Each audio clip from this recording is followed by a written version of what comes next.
Hello guys, welcome back to the channel. In today's video, I'm going to show you how you can change the aspect ratio of a video on CapCut PC. Alright guys, let's get into it. Here I have opened my CapCut application on my PC and I have created a project as well on this CapCut PC. And for example, we're going to change the ratio of this video.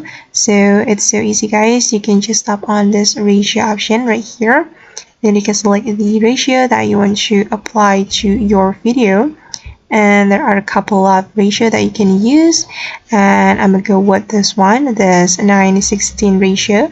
So we can tap on the ratio that we have selected to apply the ratio to our video. Okay, now as you can see that the ratio of this video has been changed, and I'm going to make it full. So we can just click on the video like this. Then I'm going to zoom in. Okay.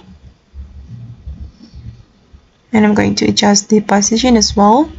And I'm going to play the video to take a look at the result. Okay, and this is the result. And alright guys, that's how we can change the aspect ratio of a video on CapCut PC. I hope this tutorial will be useful for you. Thank you so much for watching and see you in the next video.